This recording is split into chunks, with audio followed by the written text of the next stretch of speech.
Well, welcome everybody. I'm so happy that you're all here and that we are able to celebrate together the launch of this wonderful book, Writing Together by Penny Williamson and Darcy Shaw. I'm Shelly Francis. If you don't know me, I'm the publisher and of Creative Courage Press, and some of you may know me from my time at the Center for Courage and Renewal, writing the Courage Way. In a way, the Writing Together feels like a bit of a sequel to that because it's part of the kindred set of books that are based on the practices of the Center for Courage and Renewal. So we will get to talk about that in a little while. I just wanted to raise a toast to Penny and Darcy to start with and say congratulations for the launch of this wonderful book. So Thank you. And I'd like to thank Sally Hare especially for being my co-host today, for her idea to do this big party on Zoom as soon as the book launched. Sally is also a Courage and Renewal facilitator, one of the very first who started back in the day when it was just called The Courage to Teach. So welcome, Sally. Thank you, Shelly. I'm so excited to be here. Without further ado, Sally, do you want to start us off with a question? I'd be happy to. I just want to say that I love this book. And Penny and I talk on a regular basis. So I knew long before there was a book that Penny and Darcy were having these regular conversations and writing together. But what I really want to start with asking you, Penny and Darcy, and perhaps you'll each answer. And then if you want to read something that also is in response to this question, feel free to do that. But I want to ask you how you went from your regular meetings and writing together to literally deciding to write the book so that you could share writing together with a wider audience. Uh, it's such a great question.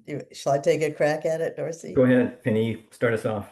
Well, I mean, one of the things that kept me writing and us writing was that we said to ourselves, we are not going to decide if or what we were going to do with any of this writing for a year. After a year, we'll look back and then we'll see if we want to do something. And that release of a deadline, a project, something we had to do was really instrumental in keeping us right. And then after a year, we looked back over everything we wrote and said, darn. Actually, we said, damn.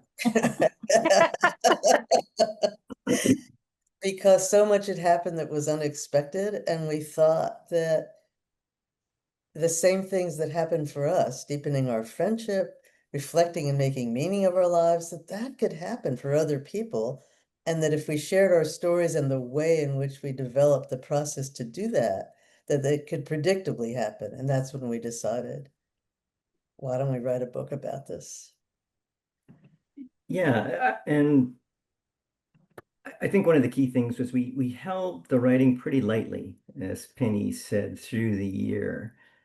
And when we revisited it, I think the thing that really made the difference is that we had changed over that year. If we had just had a collection of interesting stories and that we had enjoyed doing, I don't think we probably would have come around to a book, but I think we had changed. And so we thought, maybe that, as Penny said, could happen to others. And so that was made us take the first step.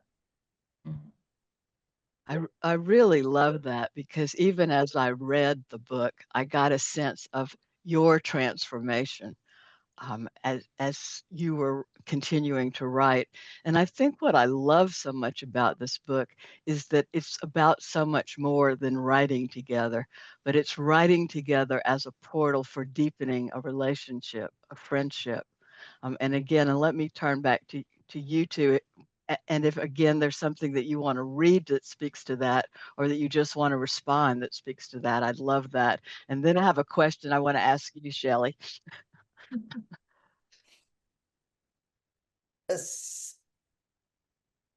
Yeah, let's see. So your question in there was, what did we notice about the deepening or how we changed? Is Yes, that really about that it was so much more than writing together, that it was about deepening a friendship. I think for me over the course of that year, what changed was the texture and the richness of how I perceived our friendship. We had been good friends for many years, and yet through that year and through writing and through sharing some sides of ourselves that we had never shared, certainly each other as friends, and surprisingly had never shared with anybody, not even our closest friends or partners, it opened opened a window that I think we both stepped through and looked at each other and our relationship as just richer, more complex, more complicated people, with all these stories that in their own small way helped us become who we are. And yet we discovered that together. And I think that was what was special about it. And yeah, I'll stop there. And your thoughts, Penny? Yeah, there was a continual opening to discover that for me and for us, I think, that we could write openly about whatever came up and began, I think, to have this yen, to have prompts that would take us deeper. And that really happened over time. At the beginning, it was fun to write, but it was a little awkward. And I often wondered, gosh, can I write this? And what'll it be like just for me? And then to realize that we held each other with such appreciation and unconditional regard without any critique, just creating a safe space. So knowing I would feel welcomed, and Darcy the same, opened me up to want to write more and to be curious about, for this prompt, I would go deep. I wonder what Darcy will write, and to just enjoy getting to know each other at this depth through weekly writing. I mean, it became a real highlight of the year. Going from, oh, geez, I promised I'd write something in the beginning to, oh, I really wonder what I'll say. And then, oh, I really wonder what Darcy will say. It was quite a profound and unexpected movement. Yeah. I love that. And I really get a sense of that as I read the book. I want to say to everyone who's here, if you want to put a question in the chat, feel free to do that. We're going to hold the questions till we're about halfway through, and we'll also invite you to unmic and ask a question. But if you, as one occurs to you, if you want to go ahead and put it in the chat, feel free to do that. Shelly, I have a question for you, and then you may have questions for Penny and Darcy. But I'm curious, and you alluded to this, when you started your publishing company and you said that the Courage Way, this almost felt like a sequel to it. I know that you're very particular about which books you say yes to agree to publish. What was it in this book from Penny and Darcy that made you say yes? Well, thanks for lifting up the Courage, Creative Courage Press, and I have to just lift up two earlier books that are also by Courage and Renewal facilitators. Mukta Panda's book, Resilient Threads, Weaving Joy and Meaning into Well-Being, and Side by Side by Carolyn J. Casbon. I got to interview over 100 leaders and facilitators when I was writing The Courage Way. And so many of their stories, including your stories, appeared and just informed that sense of how when people embody the principles and practices of courage and renewal, they show up differently.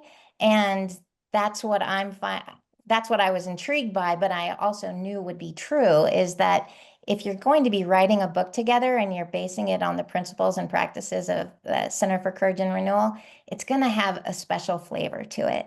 And I came to Courage and Renewal through writing as well, and couldn't wait to see what we could put together in terms of writing together.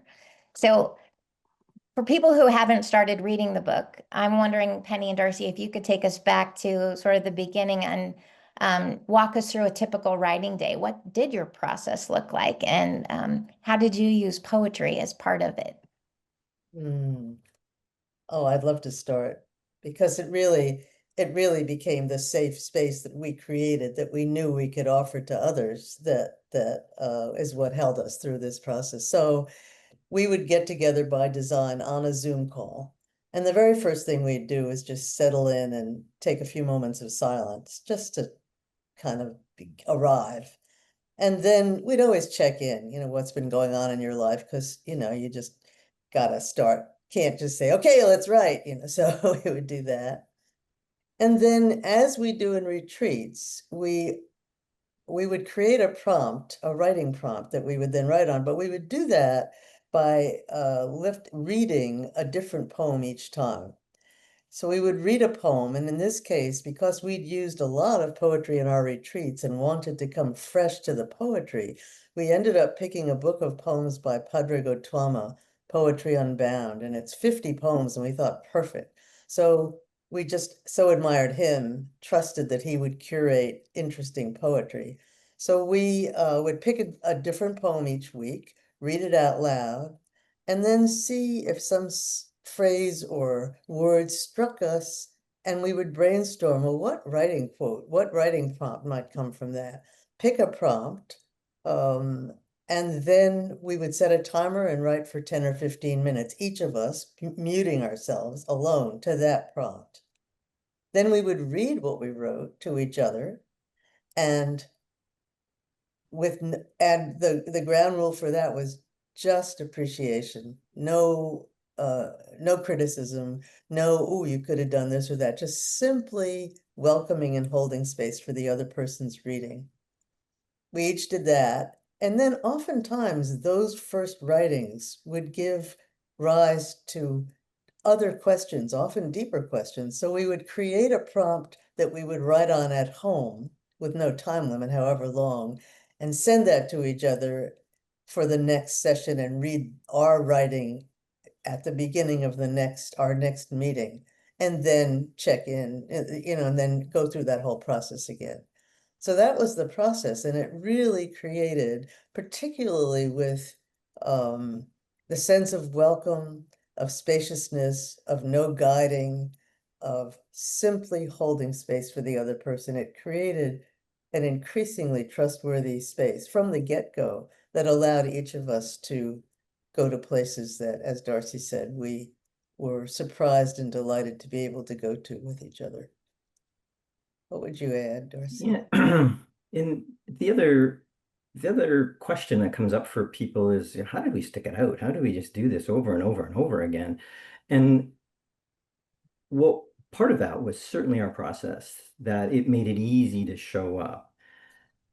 And that belies the challenges that both Penny and I had. I mean, sometimes, man, you're tired, and I think, oh, I'm meeting with Penny tomorrow, and I haven't written anything yet. And I've been, usually it's a tough prompt that I don't know how to start, and I gotta sit down and write something. And we did it every time. We didn't give each other a pass. We wrote as best we could.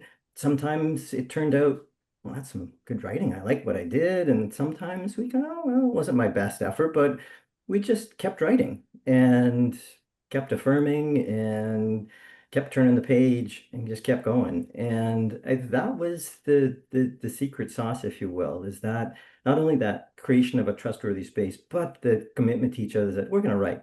Doesn't have to be good. We kind of let ourselves off. We weren't looking to write a book when we wrote down, and we weren't looking to write Nobel-winning prose. We just wrote as best we could to the prompt. And sometimes the prompts were fun and easy to jump into, and some of them questions, some of their at-home questions, I'd sit and look at for half an hour, not knowing where to start on it. But sooner or later, so a little shred would come up that I would follow. But yeah. Well, why I don't you love guys give us a taste of your writing, so that we can hear what a prompt sounds like and what the difference in your writing is into? Oh, Darcy, please. Yeah. Sure. So this was one of our online writing prompts, and it came from a poem by Tracy K. Smith called Song. And the first line of that poem was, "I think of your hands all those years ago." And This wasn't the first time in the book, it was the second time he wrote about hands, but there was something so symbolically powerful about a hand, and clearly we had something more to say about hands. And so we very simply just gave ourselves this pretty straightforward prompt, is a memory of hands. And so this was our online writing. So I'll share mine and then Penny will follow. A memory of hands. I remember noticing my father's hands when I was a child. They were not large, but compact, calloused, and strong. My father's history was etched on them. How many board feet of lumber had those hands passed over, cut, shaped, and sanded? He worked with wood his whole life as a carpenter and as a carpentry teacher. His hands also carried his childhood, growing up always hungry on a hard scrabble homestead in southern Saskatchewan during the Dirty 30s, a time of drought and dust storms on the prairies and the Great Depression across the US and Canada. He joined the armed forces at the beginning of World War II before he finished high school, only finishing many years after the war with the help and tutoring of my mother. His years working as a fitter in the Air Force were in his hands too. He told me of a time when they were installing steel plating behind the pilot's seat to protect them from strafing gunfire from fighter planes. The plate was very heavy and my father was pushing hard to keep it in place while another fitter drilled in anchoring screws. One screw went through my father's hand unnoticed till he tried to remove it. That time of war and special camaraderie also lived in my dad's hands. Or the time a block of ice crushed his right hand when he worked as a teenager loading boxcars in the Moose Jaw rail yard. My father loved to tell stories, the same ones, over and over and over again. All of them lived in his hands. When my dad would hold my young hand, I could feel the capable, thick fingers and roughed, cracked surfaces, almost like they could have used some of the sandpaper he treated his woodworking projects to. His hands reflected who he was as a person and father. They shared the same characteristics, rough, direct, but also generous. His right hand used to shake as he wrote, a remnant of the ice block trauma. His jerky, wavy-lined letters and words contrasted with the apparent skill and strength his hands had. He one-finger typed his way through a teaching degree that just about killed him, or so it seemed, while surrounded by academically accomplished doctors and lawyers on my mother's side of the family. It was a vulnerability and an insecurity that he never showed the world, but it and others showed up at home. Those hands shaped my father's world and also shaped me. His hands helped him understand and make sense of his life and who he was, as do mine. I get deep, visceral satisfaction when touching and working with something, be it an animal, wood, or machinery. I think of him often when engaged in a carpentry project, and especially when I use one of his treasured tools that I inherited. His admonishments still run through my mind. Darcy, if you don't have time to do it right the first time, do you have time to do it all over again? Growing up, I had a rocky relationship with him, not uncommon for fathers and sons where expectations crash against aspirations. That softened with time, but we remained very different and yet similar. My dad's hands were a window to who he was and were every bit as complicated as he was, as we all are. Thank you, Darcy. So, as often happened, I went down somewhat of a similar memory path, a memory of hands. My parents' hands informed my childhood. I can picture my mother and my father in my mind's eye, doing what they did every day, an enduring visual and auditory memory.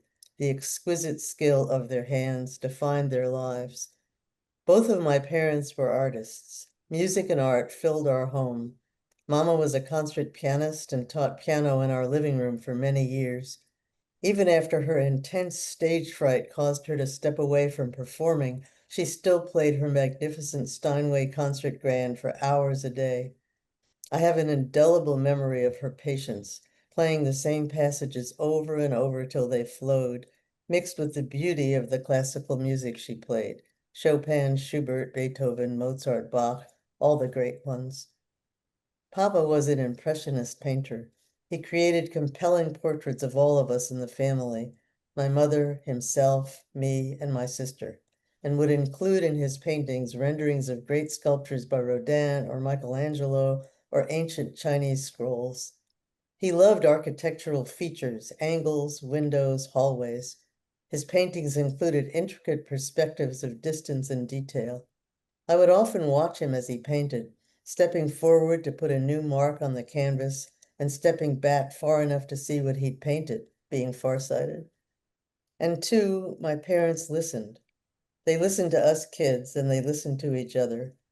Every evening we had dinner together and they wanted to hear about what the day had been like for us.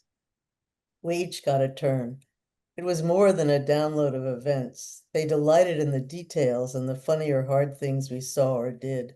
What we thought and felt mattered to them. It was fun because my father often made limericks out of some name or incident Tina or I recounted. For instance, I would tell them about a girl, I'm making this name up, April Rosencrantz. My father would listen to my story and then make up a ditty that included the name and the high point. There once was a girl named Rosencrantz. She made a long face as she dropped her pants, or some such nonsense. After he recited his limerick, Papa would laugh at his own humor till tears ran down his cheeks, and my mom would always respond in an amused, fake exasperated voice, "Oh, Bill." His laughing at his own wordplay was the best part. I wanted to remember the nuances of my day, to have them mirrored back in such a jolly way. After we children went to bed, they would sit up talking and listening to each other for a long time. I could hear their low murmurs and the interest in their tones of voice. I often made myself stay awake and went into the living room saying I couldn't sleep so I could get in on these grown-up conversations. My mother died when I was 21. I could still see her hands playing and the set of her mouth as she leaned over the keys, willing her heart into the notes. My father died when I was 27. I can still see him lifting his brush to dip it into his palette of colors and place a new stroke on the painting, focused and graceful.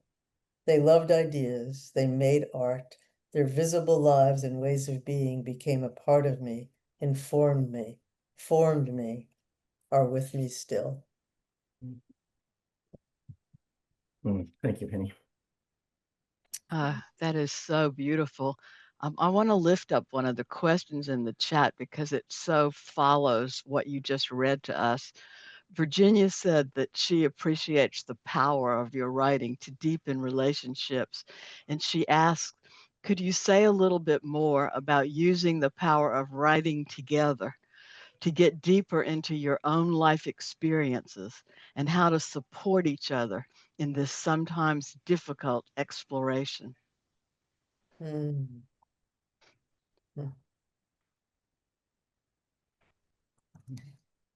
The first thing, Ginny, that comes to mind is I often got courage and deep resonance or an inkling from what Darcy would write. You know, there was something mutual about the courage that I think it took each of us to write from the heart, write private or personal things. And then in reading and receiving each other and realizing, oh, we were both going to do this, it opened me further to my own story. And then there were times when whatever Darcy wrote, I would tuck away and think, oh, what a beautiful idea to write about that part of nature where he grew up, and it would come back to me. So it felt like a mutually reinforcing dance that we were doing together over the course of the year. And I would add that oftentimes we would find ourselves going down the same path in response to a prompt. But also delightfully, sometimes we would go completely different directions in response to a prompt. Penny might go deep, and I might go goofy in response to a question, depending on whatever day I sat down to write. And we also really appreciated that. And the other thing is it took us a while to grow into our integrity, if you will, writing as well. It took a few months before we settled in and started to tackle some of the more challenging questions we asked ourselves. And the foundation we built with that trustworthy space allowed us to go there. And the continual affirmation between each other allowed us to grow into some of those more challenging prompts and the tougher stories to tell ourselves, and be comfortable telling it to each other. Yeah, I was just going to add that in those early times where we might have been writing lighter stuff, if you will, we never pushed each other. I don't ever remember either one of us saying, geez, you could have gone deeper. You know, I mean, it was really whatever came was the right thing. And that was throughout the year. I really love that. I wonder if there's something else you might read to us that might give us a sense of how you sort of grew and how deep you went. Hmm. Uh, let's see. Yeah, I would be glad to read. One of the prompts we gave ourselves came pretty directly from a wonderful poem that informed our writing that day. The poem was a poem called, quick now, The Word by Zafar Kunial, which has in it the phrase, well, let's see, I could just say, the main part of the poem, the father came into a son's room and he's lying in bed on a sunny day and he says, whatever is matter must enjoy the life. And that, and then that goes on to say, and me, I heard the wrongness in putting a the before life in two minds, ashamed, aware that I knew better, though I was stuck inside while the sun was out, that I'm native here in a halfway house, like that sticking word, that definite article. So halfway house struck us, and the prompt we made up was, where are you betwixt and between, and what serves as a halfway house? What rises to the top is life and death. I am so very alive. Yet at 80, I am also aware in a poignant way that death is the next largest of all transitions. Since it is not yet impinging, it would be easy to deny or ignore this final doorway. Yet it is the very acknowledgement of death and making it conscious that creates the need for and comfort in a halfway house. What serves as a place of grounding, as a state of being in between these two gates?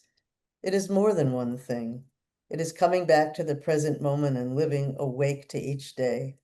It is appreciating with gratitude all that unfolds in each day, in meditation, in loving David, in these spring walks with flowers and people in full bloom. It is laughter. It is the routines of cooking. It is the anticipation of upcoming travel. This isn't so very different from other times in my life, come to think of it, but it is more precious now. And the lurking fear when yet another friend becomes sick or dies reminds me that the distance from betwixt to between is narrowing all the time. What else is there to do but love what I love and give my all to it, to dwell in the spacious abundance in which I find myself and not take any of it for granted? My connections with beloved friends and family are another source of solace and grounding. I know myself through relationships, listening and making sense and meaning in the conversations I have, holding and weaving our life stories in a many-stranded tapestry over time. Each time I have a rich conversation with my daughter, my dear friends, with coaching clients or other colleagues, I come back home to myself. All of these stories make up my world and in some ways are fractals of the world. I feel honored and lucky to have friends of all ages so that the stories span different life stages and the transitions, struggles, and joys of each stage. The wedding of a young friend, the return of a serious illness in an older friend, the birthday of my 16-year-old step-granddaughter, the new business venture of my 52-year-old daughter and her husband, the vibrancy of my age mates. This is my world. And I think I'll stop there with that one. Thank you, Penny. So I went to a tough place for me on this particular prompt, and I'll try to read it without choking up. So what are you betwixt and between, and what serves as a halfway house? Charlie is betwixt and between, and because he is, we are too. He was diagnosed with laryngeal cancer 16 months ago. Following surgical debulking and a brief course of chemotherapy, he has been doing wonderfully, eating well, playing, and being his exceptionally affectionate self. However, dark clouds are on the horizon. Some snuffling and sneezing are making me suspicious the cancer has returned and set up housekeeping in his nose. Shelly and I are in the Your Cat is Going to Die Sooner Rather Than Later waiting room since January of 2022. Waiting for the other shoe to drop, for the cancer to return, and lymphoma almost always does.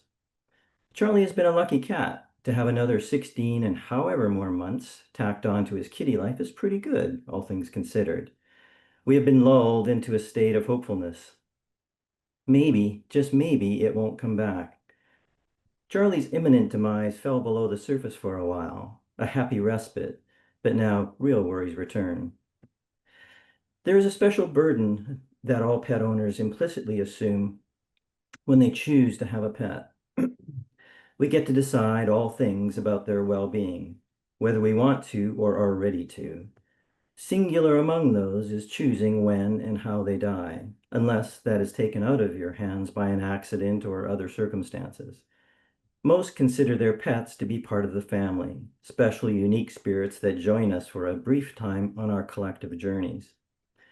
With us through the hard times and good, a non-judgmental source of solace and companionship, who are happy just to be with us, whoever we are, pretty, ugly, overweight, thin, rich, poor, selfish, generous, homeless, or not. When the end of their lives looms, we must quiet ourselves, look into their eyes and decide, is now the right time? How are you feeling?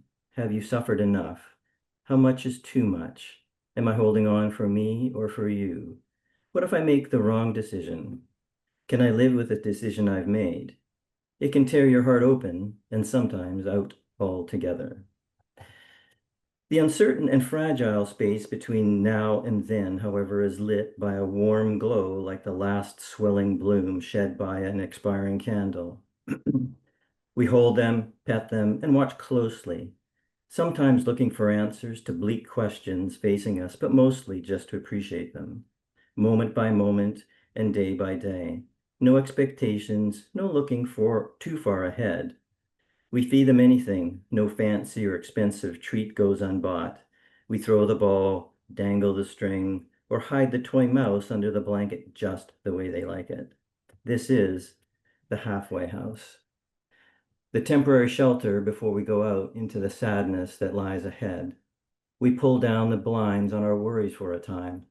This is hallowed space, a tender space, a space where we build a mental cradle to hold them in until the end, until the last breath, stroke, and whispered tenderness, until the light in their eyes dims and drifts away into our hearts forever.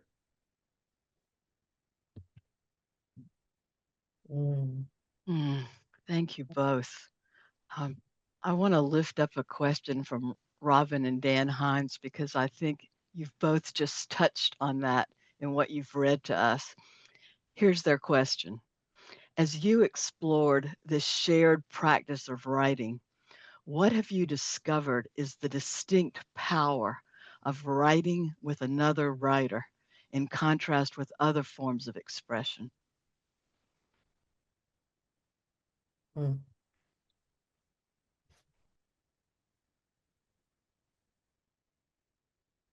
We said so many times to each other that we never would have done this alone.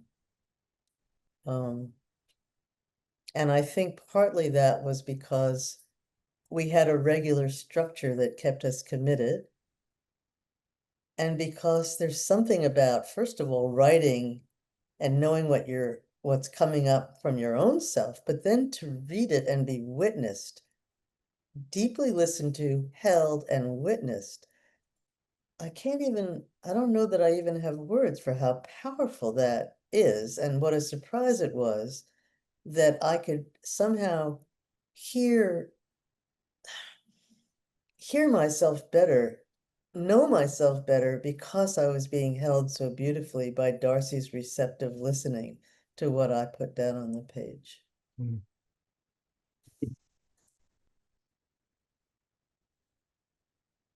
100% Penny. And I think that for me, it was really the being heard into my own understanding of who I was. There's something captivating and life-giving to be listened to that deeply and to be seen.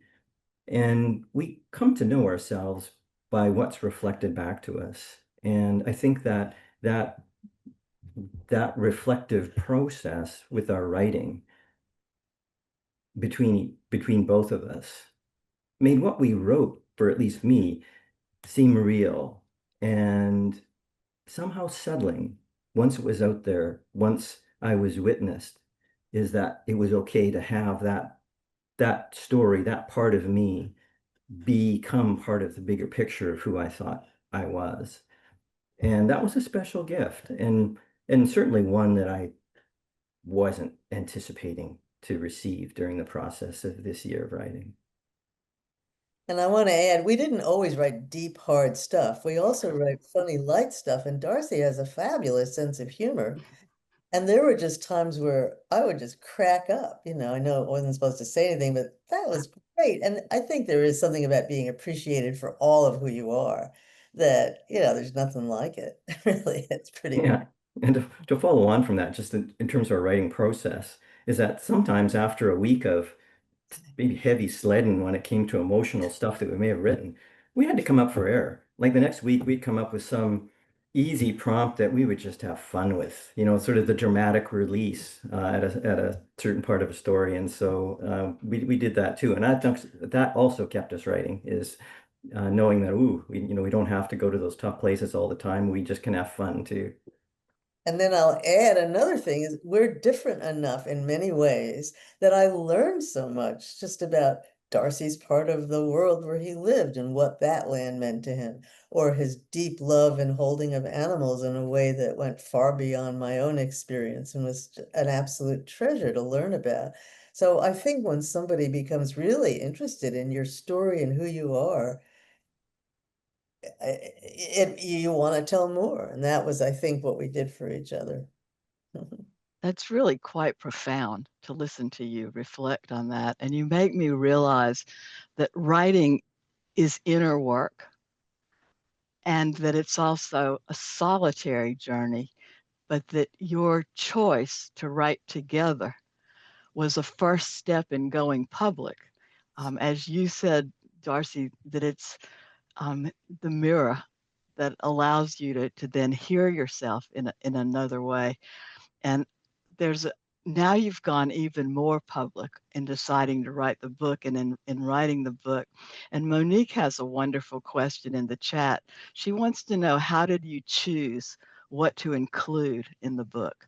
How did you decide what you were willing to go public with?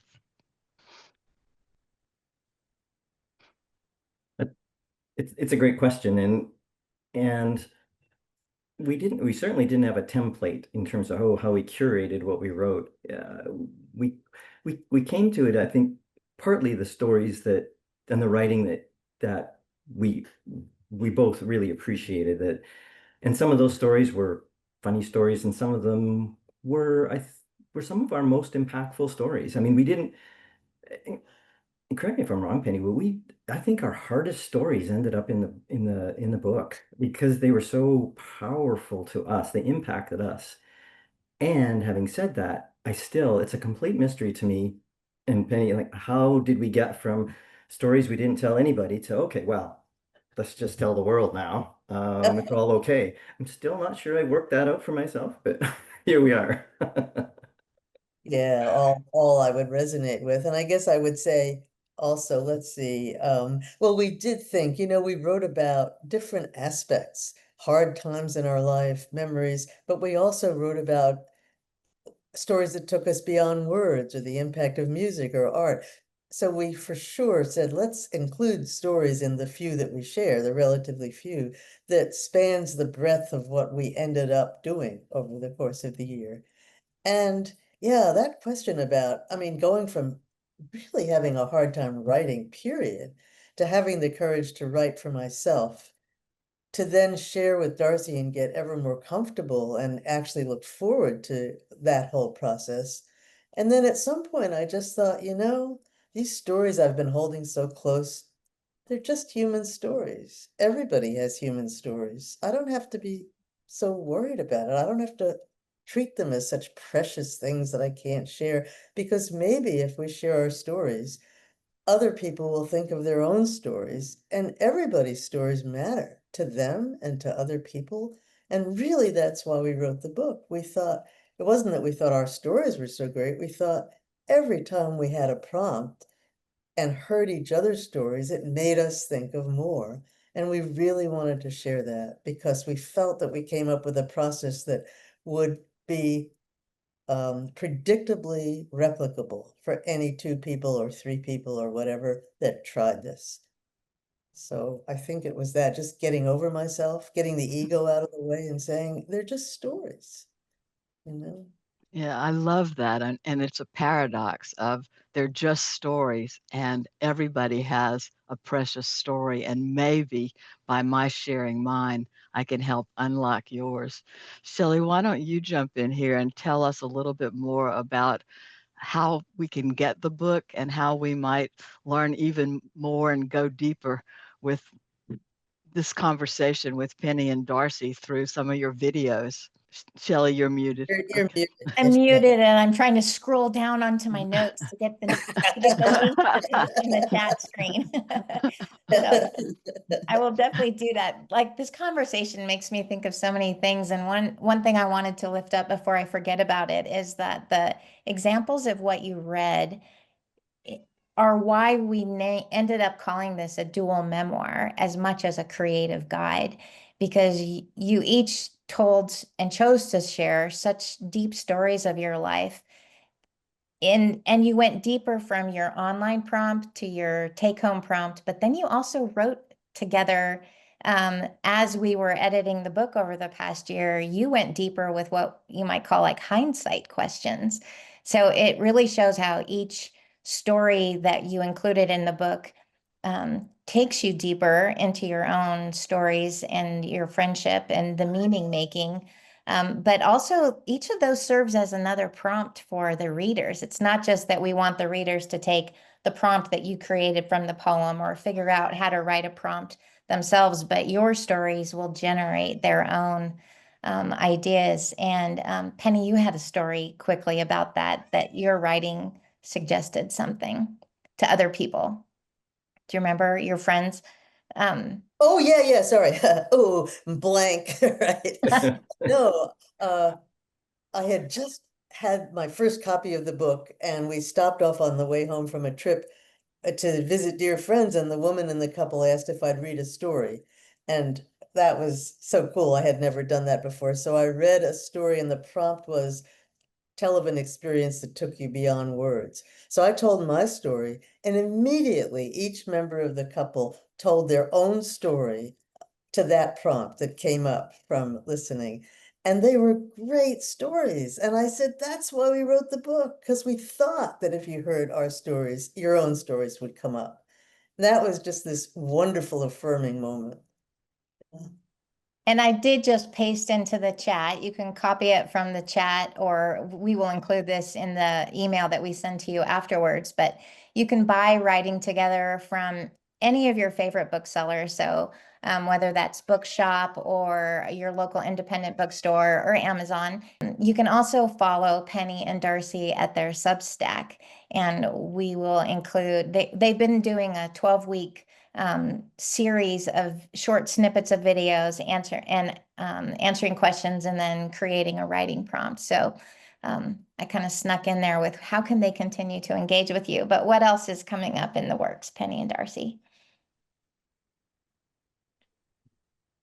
you know, our deep commitment is to help get this book out into the world in ways you might think of that we never would have thought of. But one thing we would be delighted to do is if you have a group or uh, a couple of people or whoever that you would like us to talk to online would of course be easier. We would be delighted. I mean, that's really something that we have a lot of heart and energy and passion for, as well as the Substack. And you know, this I knew this hour would be somewhat packed. If you have questions or you're thinking of starting and you wonder something, please write on our Substack. If it's your question, it'll no doubt be other people's questions, and we will answer it. Anything that comes that way.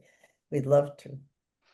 There's a great question in the chat. Will there ever be an audio version? Ask and ye shall receive. I don't know. We haven't scheduled one at this time. Thank you, Shelley. If you want to unmute and just yell out a question, please feel free to do Oh, that. yeah, We that have would be about 10 great. minutes left. I would love to hear anybody's voice.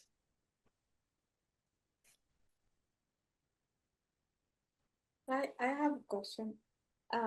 So I'm Mary for Darcy. So it's interesting to me that many times, repeated times, you say there was nothing to say, oh, you could have done this, or even as a suggestion. So none of that. So now I'm curious about the editing process. So how was that when you put the book together? Was it any back and forth there, or did any of the stories change at all from what you had to the actual book?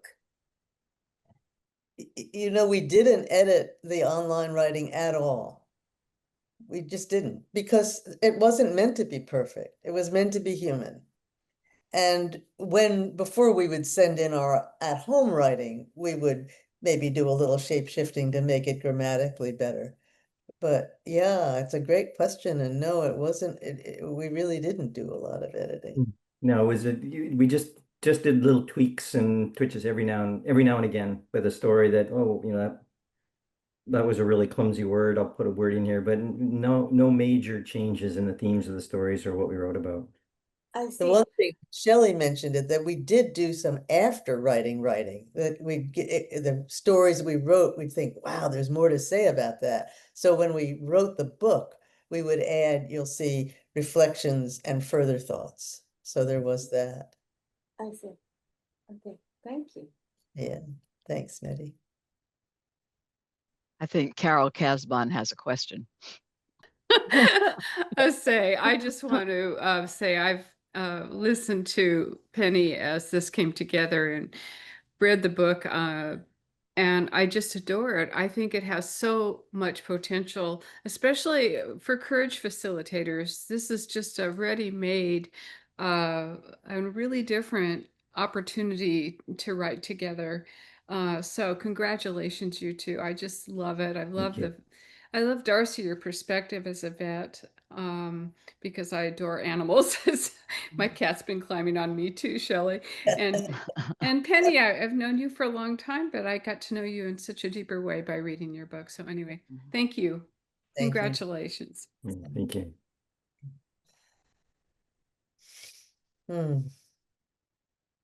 Another question or two, and then Shelley, maybe you'd like to close us out. I keep muting myself because Tom is meowing a lot. But one quick question I thought would be fun. I love the cover so much, but could you tell us the story of your coffee cups? Yes, we were told, bring your coffee cup. Well, Shelley, that's a story about you. I mean, we always had at the beginning our cup of coffee or tea, and we each have a favorite cup. But Shelley, it was your idea. You said we were going back and forth. What could the cover be that would really bring up the heart of this, the essence of it?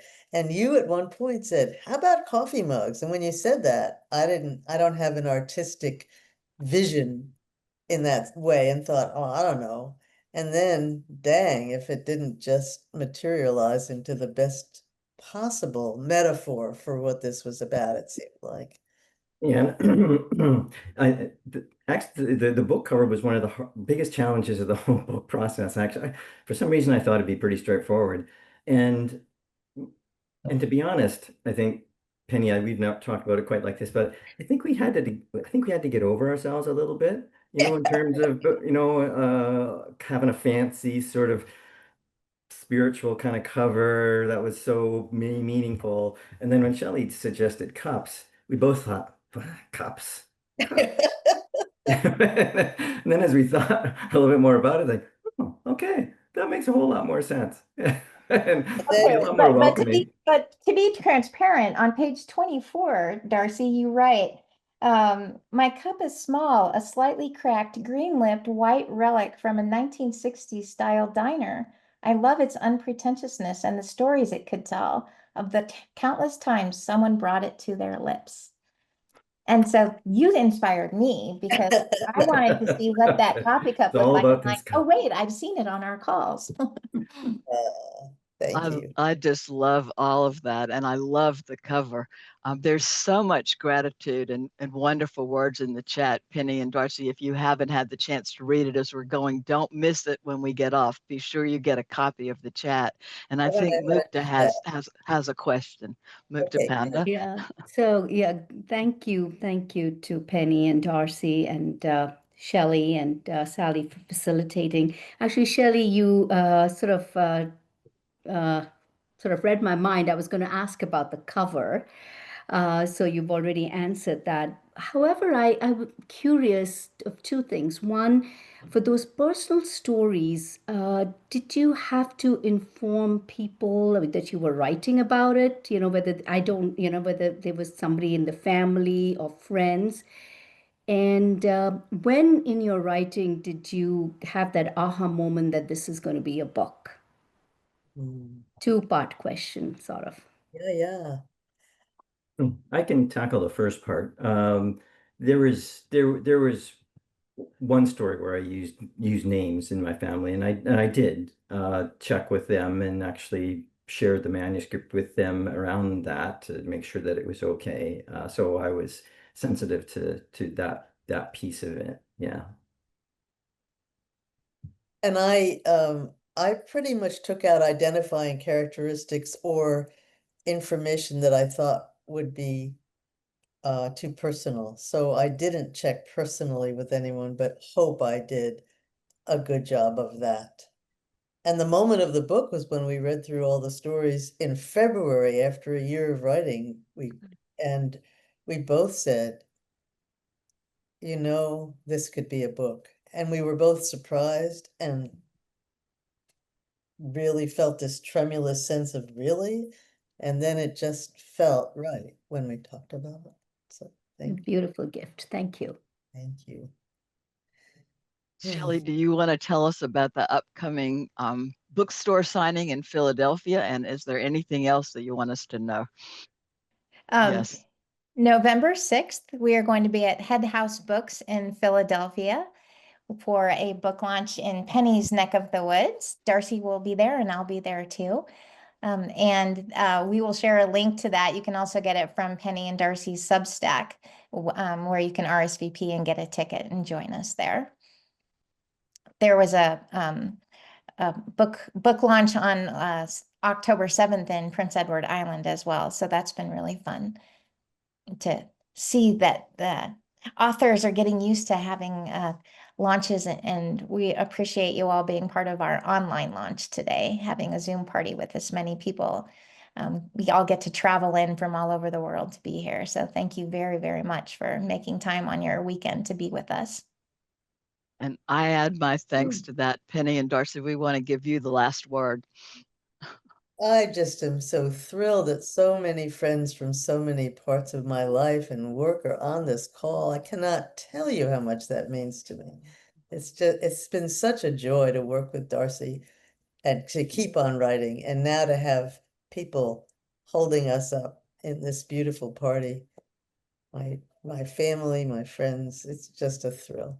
Mm. Thank you. And I echo my thanks to everybody that joined us today. So appreciate you coming and hearing what we have to say about this book. And I want to reiterate that just we wouldn't be here if it wasn't for Penny and us writing this together. It just wouldn't have happened. It just wouldn't have if we decided to write, but we did it together and magic happened. Yeah, we really hope you'll try. If you're drawn to it, we really hope you'll try because we had such a good time. So, And so we hope that the questions you might take away with you are, who might I write with? What memories are waiting to be uncovered? And what does creative courage look like in your own life?